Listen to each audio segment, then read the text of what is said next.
beliau mau melengkapi zikir paginya ini dulu. Eh, Insya Allah 3 menit lagi.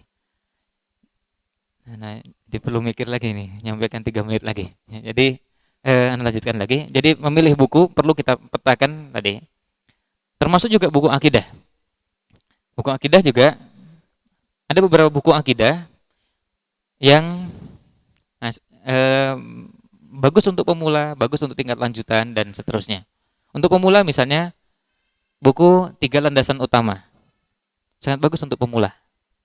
Atau penjelasan tiga landasan utama yang isinya mengenal Allah, mengenal Rasul, dan mengenal agama Islam. Bahasanya tiga dan sederhana.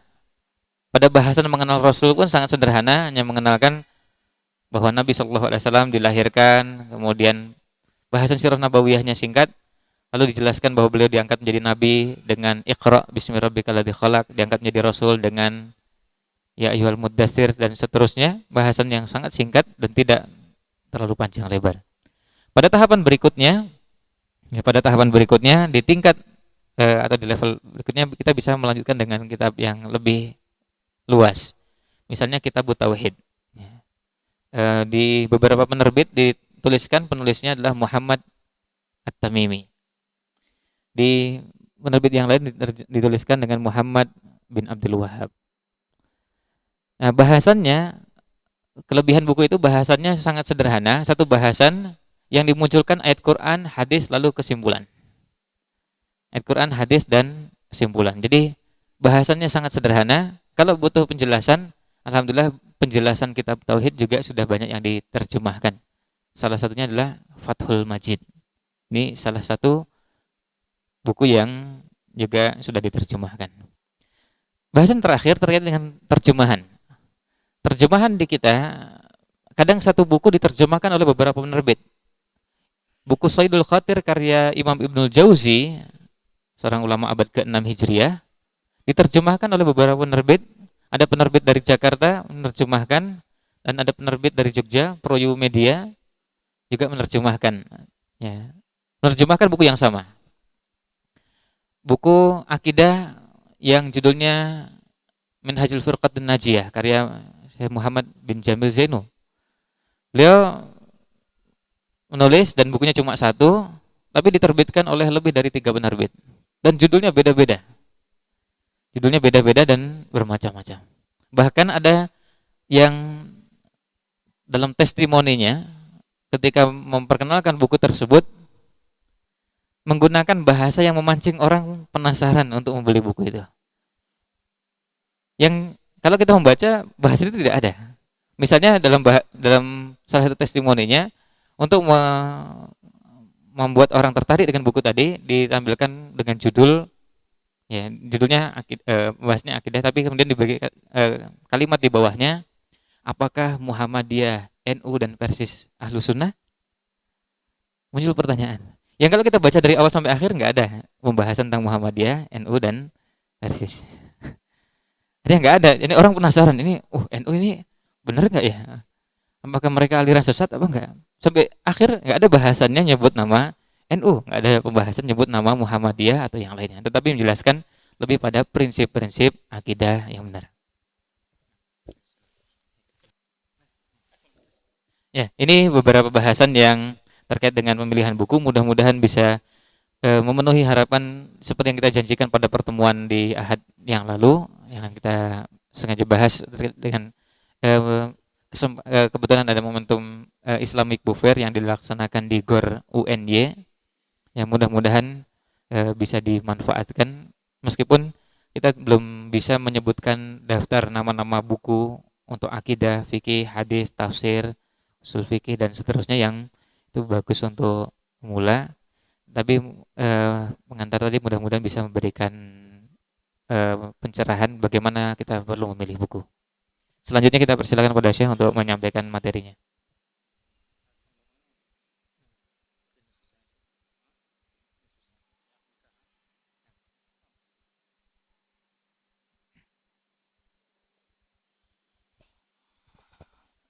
السلام عليكم ورحمة الله وبركاته. أنا أرى أناسا يتأخرون، من تأخر كما ورد في الحديث لا يزال الناس يتأخرون حتى يؤخرهم الله يوم القيامة. الذين في الخلف يتقدمون، الذين في الخلف يتقدمون. لماذا يتأخرون؟ الإنسان يأتي إلى الفضل ويقبل إليه، ما يتأخر. أيوه نعم، لو تأخرت أتاك النوم مباشرة، النوم يأتي مباشرة. Ya, ini beliau menyarankan di sisa kesempatan setengah jam yang ada ini, bagi yang duduk di belakang bisa agak maju, dan sebaiknya kita membiasakan untuk mengisi saf yang terdepan terlebih dahulu. Ya. أنا تأخرت قليلا في الخلف، بقي لي ورد أذكار الصباح، وهو أن النبي صلى الله عليه وسلم قال: من قال لا إله إلا الله 100 مرة صباحا كتبت له كم؟ 100 حسنة، ومحيت عنه كم؟ 100 سيئة، وكانت له كعدل 10 رقاب من إيه؟ من ولد إيه؟ إسماعيل. ولا لا مقرد إيه؟ فهذه الفضيلة لا تنسوها، هذه فضيلة عظيمة، أن من قال لا إله إلا الله 100 مرة وكانت له حزن إيه؟ من الsyaitan hatta yumsi. Ya, jadi beliau tadi menyelesaikan wiridnya atau zikirnya karena fadilah yang begitu besar dari zikir. Salah satunya misalnya wirid atau zikir la ilaha illallah, ya, bahwa siapa yang membaca la ilaha illallah wahdahu la syarikalah lahul mulku wa lahul hamdu wa huwa ala kulli syai'in qadir sebanyak 100 kali, maka dia akan mendapatkan 100 pahala, dan kemudian akan dihapus 100 dosa, dan pahalanya juga sama dengan memerdekakan budak, ya, memerdekakan seorang budak, dan itu menjadi pelindungnya sampai dengan tiba waktu petang. Alhamdulillah wassalatu wassalamu ala rasulillah nabiyina Muhammad wa ala alihi wa sahbihi man walah, amma ba'd. أولا أوصيكم ونفسي بتقوى الله عز وجل. قال تعالى في كتابه الكريم: يا أيها الذين آمنوا اتقوا الله حق تقاته ولا تموتن إلا وأنتم مسلمون. سورة إيه؟ آل عمران.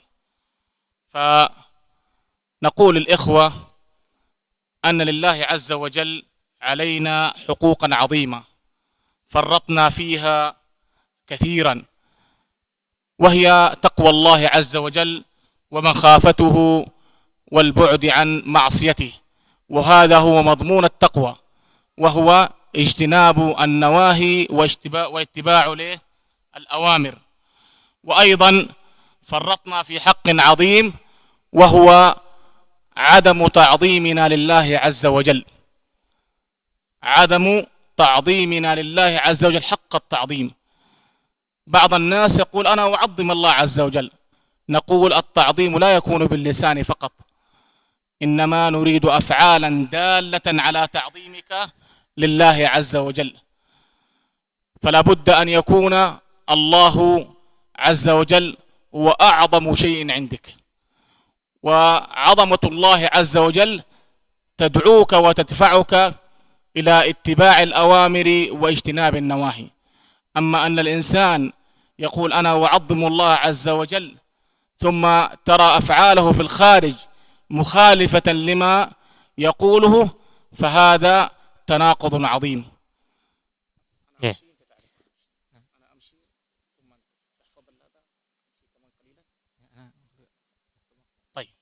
Yang pertama beliau mewasiatkan kepada kita semua untuk bertakwa kepada Allah Subhanahu wa taala, sebagaimana firman Allah Subhanahu wa taala, ya ayyuhalladzina amanu taqullaha haqqa tuqatih wa la tamutunna illa wa antum muslimun. Wahai orang yang beriman, bertakwalah kalian kepada Allah dengan sebenar-benarnya takwa, dan janganlah sekali-kali kalian semua meninggal melainkan dalam keadaan berserah diri kepada Allah Subhanahu wa taala. Hakikat takwa yang terwujud dalam tauhid atau mengagungkan Allah Subhanahu wa taala diwujudkan dengan menjalankan perintah dan menjauhi larangan. Dan kita kalau mau jujur, kita menengok diri kita masing-masing, begitu banyak hak-hak Allah Subhanahu wa taala yang itu merupakan hak asasi yang harus kita penuhi, yang tidak atau belum kita wujudkan dengan sebaik-baiknya. baik itu dengan menjalankan perintah maupun menjauhi larangan. Dan salah satu bentuk dari kita bertakwa kepada Allah Subhanahu wa taala adalah mengagungkan Allah. Kalau orang ditanya, apakah kita mengagungkan Allah Subhanahu wa taala atau apakah Anda mengagungkan Allah Subhanahu wa taala? Tentu dia akan mengatakan, "Ya, saya akan mengagungkan Allah Subhanahu wa taala dan saya akan melakukan itu." Tapi wujudnya, buktinya harus dibuktikan dengan bukan hanya pengakuan dengan lisan, tapi dengan menjalankan perintah, menjauhi larangan. Maka itu jadi ukuran, ya, atau menjadi tolak ukur seseorang mengagungkan Allah Subhanahu wa taala, yaitu dengan menjalankan perintah, menjauhi larangan. بالنسبة للذين يكتبون هذا ليس درس علمي يعني حتى تكتب وكذا وهذا يعني نريحك اليوم في هذه الساعة نريحك من الكتابة إجازة عندك ساعة في الكتابة فبعض الناس يكتب الآن هذه محاضرة عامة ما تحتاج أنك تكتبها يعني عرفت كيف من أجل أن تنتبه للموعظة والهذا أو لا لو كان درس علمي ممكن تسجل يعني فيعني ممكن أنك تضع القلم وتستمع يعني وإن أردت ما أقوله أنا ممكن أعطيك هو تصور ما عندي مشكلة عرفت كيف Nah, ya, jadi di waktu yang singkat ini supaya juga tidak membebani rekan-rekan sekalian, jadi bisa fokus ke materinya dan nggak perlu ditulis, ya, jadi dan kalau memang nanti perlu bahannya nanti bisa difotokopikan. Itu bahasa Arab ya. طيب يقول الرب جل وعلا في كتابه الكريم وما قدر الله حق قدره والأرض جميعا قبضته يوم القيامة والسماوات مطويات بيمينه هذه الآية العظيمة دلت على عظمة الله عز وجل وذلك أن هذه الأرض على اتساع مساحتها شرقا وغربا وشمالا وجنوبا والسماوات على عظمها وكبرها كلها تكون في قبضة الرحمن جل وعلا ألا يدل ذلك على عظمة العزيز الجبار الذي يراك حين تقوم وتقلبك في الساجدين هذه هي صفة ربنا جل وعلا الذي نعبده ولا نعبد غيره العظيم الذي لا أعظم منه الحليم الذي لا أحلم منه الكريم الذي لا أكرم منه القوي الذي لا أقوى منه لكن للأسف يا إخوتي أننا كما قلنا لم نعظم الله عز وجل حق التعظيم لم نعظمه كما يستحق إنما التعظيم باللسان فقط ويكون بعض الناس كما قلنا تعظيمه باللسان فقط فنقول أعمالنا قصورنا ذنوبنا معاصينا كثرة مخالفتنا كلها تدل على عدم تعظيمنا لله عز وجل للرب تعالى للملك القدوس العزيز الحكيم فكثير من الناس هداهم الله وأصلحهم منهمك في المعاصي والملذات غارق في الشهوات نسي المطلوب منه تجاه ربه نسي أنه لم يخلق من أجل هذه الأمور نسي أنه لم يخلق من أجل هذه الأمور لأجل أن يضيع وقته في ملذات الدنيا وينسى حق ربه نسي أن الله خلقه من أجل عبادته فقط قال تعالى في كتابه الكريم وما خلقت الجن والإنس إلا ليعبدون ما أريد منهم من رزق وما أريد أن يطعمون إن الله هو الرزاق ذو القوة المتين سورة الذاريات.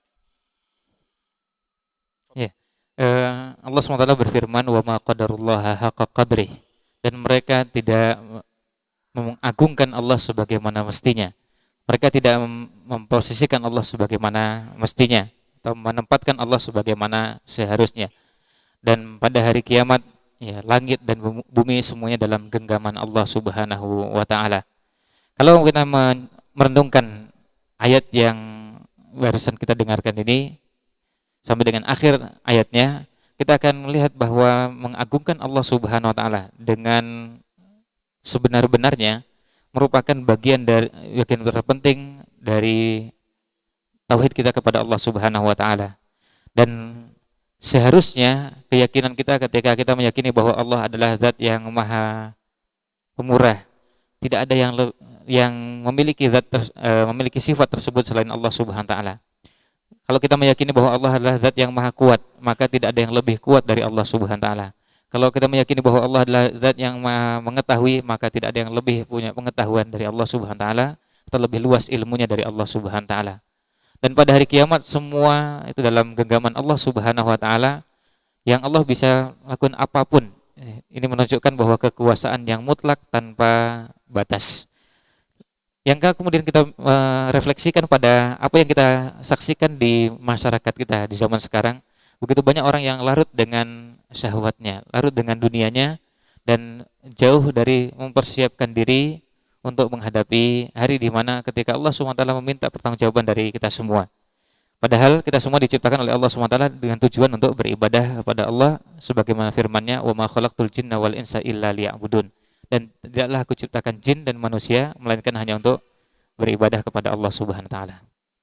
هذا نايم جاء السيف هذاك نايم الأخ الذي في الخلف نايم أنت أنا أشير له وما ينظر طيب ترى هذا الرجل منغمس في شهواته ولكن تجده يتردد ويتعلق ويردد قول الله تعالى إن الله غفور رحيم ونسي الآية الأخرى التي تقول إن الله شديد العقاب.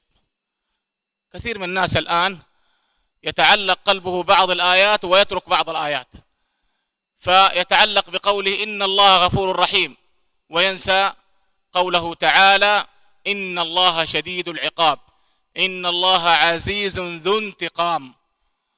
فلا بد أن تجمع بين هاتين الآيتين. لو عظمنا الله حق التعظيم، لو عرفنا الله حق المعرفة، لما حصل منا هذا القصور العظيم. لا شك أن الإنسان يحصل منه الزلل والخطأ والذنب والمعصية، حتى أن النبي صلى الله عليه وسلم في الحديث القدسي قال لولا أنكم لا تذنبون أو تستغفرون، في معنى الحديث لخلقت أناسا يذنبون فيستغفرون فأغفر لهم فيذنبون، هكذا، لأن الله عز وجل يحب أن الإنسان يطلب منه المغفرة وكذا. لكن ليس هذا دليل على أن الإنسان يفرط في المعاصي ويقول والله أنا ربنا جل وعلا يحب الاستغفار وكذا. لا، هذا ليس معنى هذا الكلام. معنى الكلام أنك تجتهد في طاعة الله عز وجل ولا تتعمد المخالفة.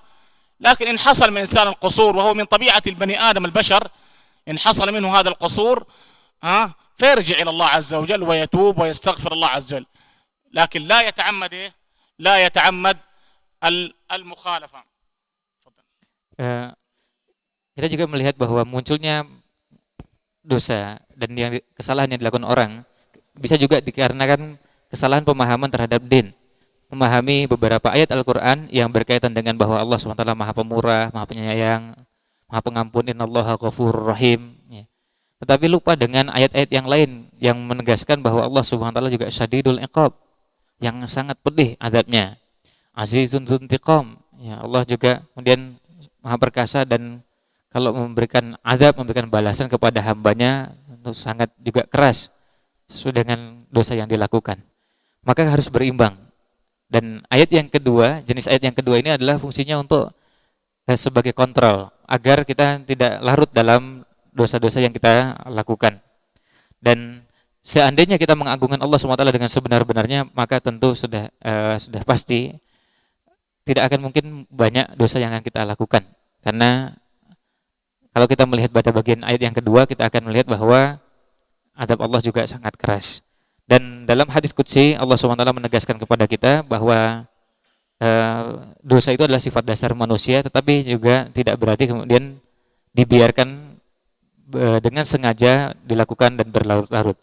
Dalam sebuah hadis qudsi Allah SWT menegaskan bahwa seandainya kalian tidak berdosa, tidak melakukan perbuatan dosa, maka tentu Allah SWT akan menciptakan makhluk-makhluk yang lain yang berbuat dosa, lalu kemudian mereka beristighfar, mohon ampun pada Allah, yang lalu kemudian Allah akan ampuni mereka. Artinya memang berbuat dosa itulah sifat manusia, sifat dasar manusia, tapi bukan berarti kemudian kita membiarkan diri untuk terus berbuat dosa dan kita tidak berupaya untuk menghentikannya.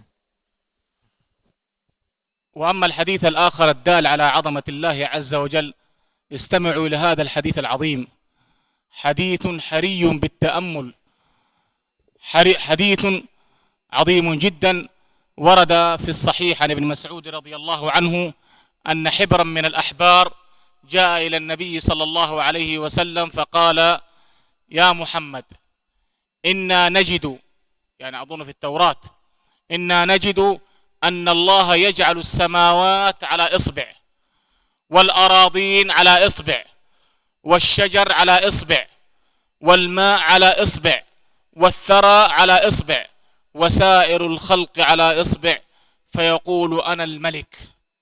فيقول: من الذي يقول؟ الله. فيقول: أنا الملك.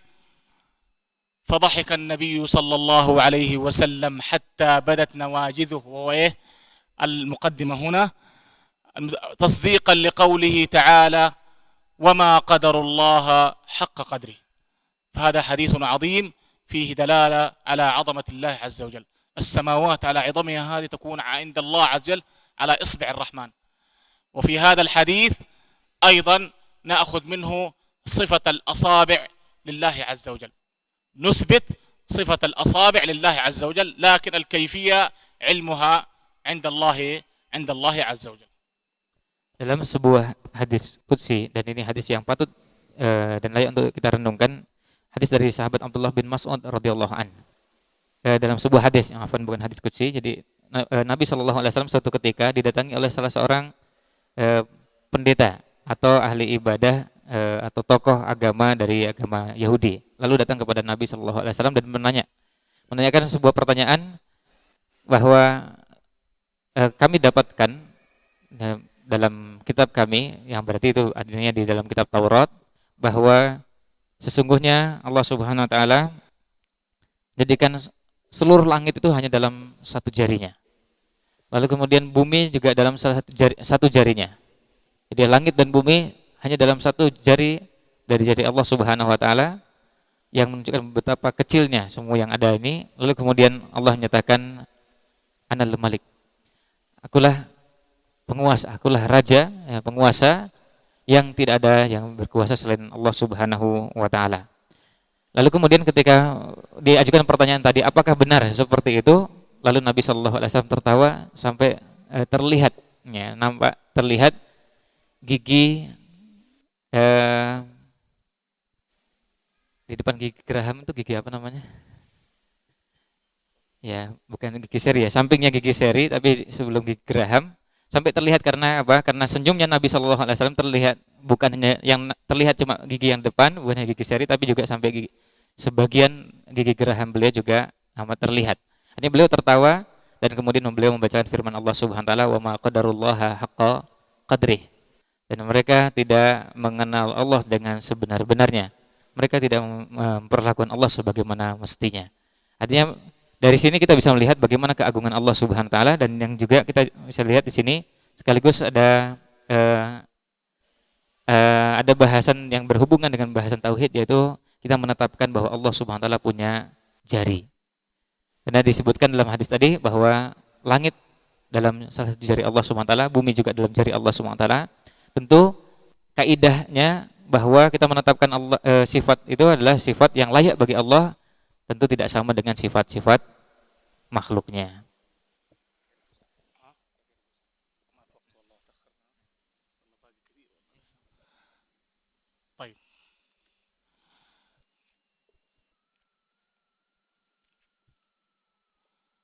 نقول أيها الإخوة، سبب المعاصي أو معاصينا أصبحت سببا في امتناع الخيرات عن المسلمين في أنحاء المعمورة. فقد أصبح المسلمون في شقاق وفرقة، وتكالبت وتنازع الناس، وما ذلك إلا لتركهم تقوى الله عز وجل وترك أوامره واجتناب نواهيه. فقد أصبحت الأمة الإسلامية الآن في هذا العصر في مذلة ومهانة. لم يمر على الأمة الإسلامية مذلة ومهانة مثل هذه العصور، وذلك لغرقنا أو دخولنا في ملذات الدنيا وتركنا الحق العظيم الذي أمر الله به الله عز وجل. فقد أصبحنا في ذلة ومهانة، وتكالب علينا الأعداء من كل حدب وصوب، ولا يمكن أن ترجع لنا العزة والقوة كما كانت للدولة الإسلامية الأولى دولة رسول الله صلى الله عليه وسلم إلا بالرجوع لكتاب الله تعالى وسنة نبيه صلى الله عليه وسلم والعمل بهما وتطبيق ما ورد فيهما. إخواني، الأعداء يخططون ليلا ونهارا، الأعداء يخططون ليلا ونهارا، وذلك من أجل إسقاط الإسلام وإسقاط أهله، ونحن نائمون غافلون. بل إن هناك أناس من أبناء جلدتنا يساعدون هؤلاء في مخططاتهم، ولكن لا يصرحون بذلك، بل يأتون بعبارات رنانة مزيفة حتى لا ينكشفون. يقولون للناس: نحن نريد الحضارة، نحن نريد التقدم، وأن هذا الذي نأتي به من الغرب يساعدنا على التقدم، ونريد أن نكون من أهل الحضارات. يا سبحان الله، يا سبحان الله، أمخالفة ربنا جل وعلا حضارة؟ أارتكاب المنكرات والفواحش حضارة؟ تخرج المرأة كاسية عارية ويقولون هذه حضارة. الشباب في ضياع. ترى الشاب المسلم لا تفرق بينه وبين المرأة، لا شكلا ولا مضمونا. جيل صاعد هابط لا يعرف المسؤولية ولا يعرف الاستقامة، همه ضياع وقته كيفما كان، همه تفريغ شهوته وملذاته، لا يعرف حق ربه ولا ما هو المطلوب منه. بل إن بعضهم نسي ما الحكمة من خلقه وأنه لم يخلق إلا لعبادة الله عز وجل.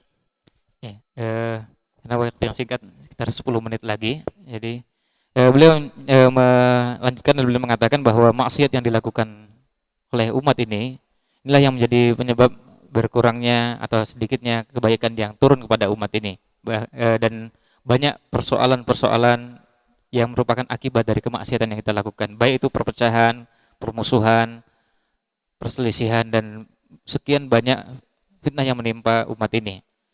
Tentu ini semua disebabkan karena semakin jauhnya kita dari agama, semakin jauhnya kita dari apa yang memang seharusnya dilakukan sebagai seorang muslim, seorang muslimah, yaitu menjalankan perintah Allah Subhanahu wa taala dan menjauhi larangannya. Dan dalam sejarah umat Islam, kita tidak pernah menemukan umat ini berada dalam kondisi yang paling hina kecuali di zaman sekarang. Tidak pernah kita menemukan kemunduran yang paling berat kecuali di zaman kita sekarang. Kehinaan yang paling parah yang terjadi di zaman kita sekarang. Dan itu berbanding lurus dengan semakin jauhnya kita dari agama. Karena banyaknya pelanggaran yang kita lakukan, semakin banyaknya kemungkaran yang kita saksikan. Dan tentu untuk mengembalikan kejayaan tersebut adalah dengan kita kembali kepada agama, kembali kepada sumber-sumber ajaran agama, kembali kepada kita menjalankan perintah dan menjauhi larangan, kembali kepada Al-Quran dan As-Sunnah.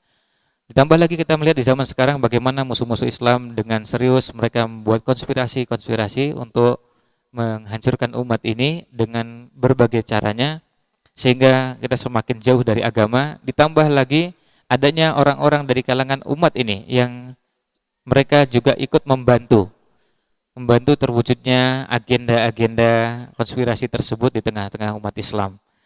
Oleh karena itu kita tentu merasa heran, dan ini sebuah pertanyaan besar, bagaimana mungkin yang dinamakan dengan penyimpangan syariat dianggap sebagai sebuah kemajuan? Bagaimana mungkin yang dinamakan penghinaan terhadap ajaran-ajaran Islam dianggap sebagai sebuah kemajuan?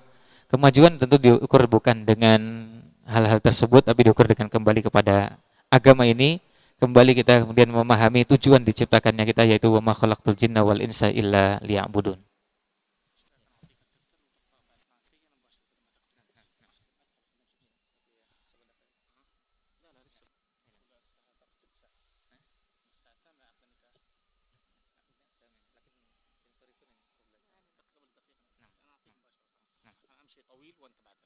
طيب، أقول والله إن هذا الموضوع يشعر الإنسان أو يشعر الإنسان معه بالأسى والحزن مما يجد أمام مرأى عينيه هذه الأحوال التي يتصف بها المسلمون، التي يتصف بها أتباع محمد صلى الله عليه وسلم. أبهذا أمرنا رسول الله صلى الله عليه وسلم؟ أبهذا أوصانا رسولنا؟ يا للأسف إخواني، أقول ينبغي علينا أن نرجع إلى ربنا ونتوب إلى الله، أو نرجع إلى ربنا ونتوب إليه، وأن نتكاتف من أجل إخراج شباب مسلم يكون سندا وعونا، فهم جيل المستقبل وهم المعول عليهم. نريد شبابا مستقيما ملتزما بأوامر الله مجتنبا نواهيه. نريد مثل شباب الصحابة، ابن عباس، عبد الله بن عمر، سلمان الفارسي، الحسن، الحسين. هؤلاء هم الشباب حقا. نقول يا شباب ارجعوا إلى ربكم، التزموا تقواه، انتبهوا من سموم الغرب، فإنكم سوف تشعرون بالندم إذا لم تبادرون بالرجوع والتوبة. ولا ساعة مندم، ولا ساعة مندم. أيها النساء توبوا إلى الله، التزموا الحجاب، التزموا أوامر الله، اجتنبوا نواهيه. لا تعرضوا عوراتكم للذئاب، فإن الله قد أعزكم وأكرمكم وجعلكم مصونين مستقرين في بيوتكم كاللآلئ الغالية الثمينة، وأنتم تريدون أن تكونوا سلعا رخيصة. فقد خاطبكم الرب جل وعلا في كتابه الكريم فقال وقرن في بيوتكن ولا تبرجن تبرج الجاهلية الأولى. وأذكركم بحديث النبي صلى الله عليه وسلم: صنفان من أهل النار لم أرى مثلهما قط، وذكر منهما نساء كاسيات عاريات مائلات مميلات. فتنبهوا. لقد رأيت هنا أمرا عجيبا. رأيت المرأة تجلس بجانب الرجل وتكلمه وتحادثه كأنها أخت له، بل أن بعض النساء تعمل مع الرجل في بعض الأماكن لتكون لصيقة بالرجل وتسلم عليه وتصافحه. سبحان الله. الإشكال أن ولي الأمر كيف يرضى بذلك؟ هذه هي الدياثة. فتتحدث معه كأنه أخت له. نعوذ بالله من هذا الفعل، هذا المنكر العظيم. فلا يجوز للمرأة أن تجلس بجانبه وهو ليس من محارمها. فقد قال الله تعالى في كتابه الكريم محذرا النساء: ولا تخضعن بالقول فيطمع الذي في قلبه مرض. الخضوع في القول نهى عنه الله عز وجل، وهو اللين في الكلام مع الأجنبي. ولا تخضعن بالقول فيطمع الذي في قلبه مرض. أقول لأولياء الأمور: عليكم مسؤولية عظيمة تجاه أبنائكم وبناتكم. فقد قال النبي صلى الله عليه وسلم: كلكم راع وكلكم مسؤول عن رعيته. فلا بد أن توجه الابن والبنت للالتزام بأوامر الله واجتناب نواهيه، وأن تبين لهم خطر هذه الأمور، وأن تمنع بنتك من الجلوس مع الشاب الأجنبي، وتبين لهم أن هذا منكر عظيم، فهي جاهلة وأنت مطلوب منك رفع الجهل عنها.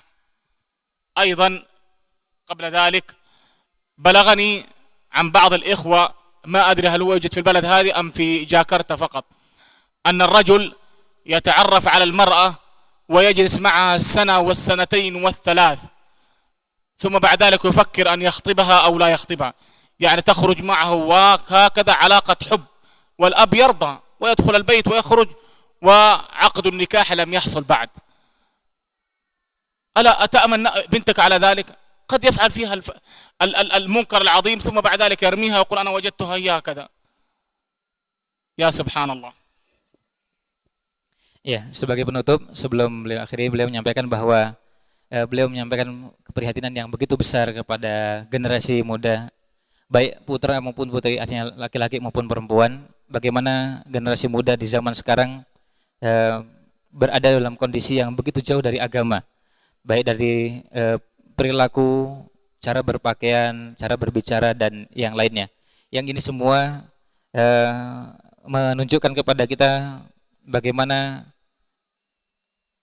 perlunya kita kembali kepada agama ini dan menjadikan agama sebagai acuan dan pedoman hidup kita. Kemudian kita juga mengajak kepada, dan beliau mengajak kepada kita semua, terutama pada generasi muda untuk kembali kepada agama, bertobat kepada Allah Subhanahu wa taala, dan kita mengupayakan agar generasi muda yang muncul sekarang ini adalah orang-orang yang istiqomah, orang-orang yang komitmen dengan agamanya, komitmen dengan perintah Allah Subhanahu wa taala dan menjauhi larangan-larangannya. Dan beliau juga berharap bahwa generasi muda yang muncul sekarang adalah generasi muda yang pernah muncul di generasi awal Islam. Ada sahabat Abdullah Ibn Abbas, Abdullah bin Zubair, dan beberapa sahabat-sahabat seperti Salman Al-Farisi, yang Hasan, Husain, yang juga menjadi qudwah bagi atau teladan bagi kita semua. Oleh karena itu ajakan beliau adalah untuk kita kembali kepada agama ini. Demikian pula untuk mbak-mbak, untuk rekan-rekan mahasiswi, beliau mengajak untuk tetap istiqomah dalam jilbabnya, tetap istiqomah dalam hijab yang digunakan dan dikenakan sekarang, sambil juga menjalankan perintah Allah SWT dan menjauhi larangannya. Dan godaan untuk mempertontonkan aurat pada lawan jenis menjadi godaan yang kita jadikan satu aktivitas yang hina, yang tidak boleh muncul dalam benak dan pikiran kita. Kemudian beliau mengajak kita untuk kemudian memposisikan wanita sebagaimana mestinya, memberikan wanita hak-haknya, dan apa yang Allah perintahkan kepada kaum wanita, waqarna fi buyutikunna wala tabarrujna tabarrujal jahiliyatil ula, dan tinggallah di rumah dan jangan mempertontonkan aurat dengan kita kenal dengan istilah tabarruj. Ini yang menjadi prinsip dasar seorang muslimah. Demikian pula sabda Nabi SAW tentang dua orang yang menjadi penghuni neraka yang belum pernah beliau lihat. Salah satunya adalah wanita yang berpakaian tapi telanjang. Berpakaian tapi telanjang maksudnya berpakaian tetapi menampakkan aurat, atau berpakaian dengan sangat ketat, atau berpakaian dengan tembus pandang, yang itu digambarkan sebagai berpakaian yang telanjang. Oleh karena itu beliau merasa heran kalau seandainya kemudian seorang bapak atau yang menjadi wali bagi wanita-wanita yang ada dalam tanggung jawabnya, kalau seorang bapak kepada putrinya atau kemudian kakak kepada adiknya, membiarkan adiknya, membiarkan putrinya, membiarkan keponakannya untuk kemudian larut dalam dunia syahwatnya, dan kemudian tidak ada kepedulian sama sekali, tidak merasa bahwa ini ada sesuatu yang patut diluruskan. Dan inilah bentuk yang dinamakan dengan diasah yang dilarang oleh Allah Subhanahu wa taala. Dan sebagai penutup beliau juga menyampaikan harapan kepada para orang tua dan orang-orang yang punya tanggung jawab kepada generasi muda untuk memperhatikan mereka, dan untuk kita sama-sama kembali ke jalan Allah Subhanahu wa taala, karena Allah SWT Rasulullah SAW bersabda, kullukum ra'in wa kullukum mas'ulun an ra'iyati. Setiap kalian adalah orang yang memiliki tanggung jawab, dan setiap kalian adalah orang yang akan dimintai pertanggungjawaban di hadapan Allah Subhanahu wa taala. Ya, di bagian akhir sekali yang beliau sampaikan, beliau berharap mudah-mudahan fenomena yang muncul di zaman kita sekarang dengan sangat luas dan merebak di masyarakat dengan istilah pacaran atau sejenisnya, secara bertahap bisa kita bisa tinggalkan, bisa kita jauhi. Dan ini tanggung jawab semua, tanggung jawab orang tua, tanggung jawab para wali, ya, tanggung jawab kakak kepada adiknya, tanggung jawab paman kepada keponakannya, dan ini mudah-mudahan bisa menjadi perhatian bagi kita semua. Dan mohon maaf kalau seandainya tidak bisa diterjemahkan secara lengkap, terutama pada bagian akhir karena waktu yang terbatas.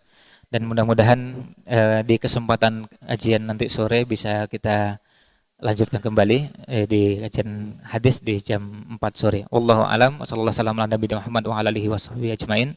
Subhanakallahumma wa bihamdik asyhadu an la ilaha illa anta astaghfiruka wa atubu ilaik. Wassalamualaikum warahmatullahi wabarakatuh.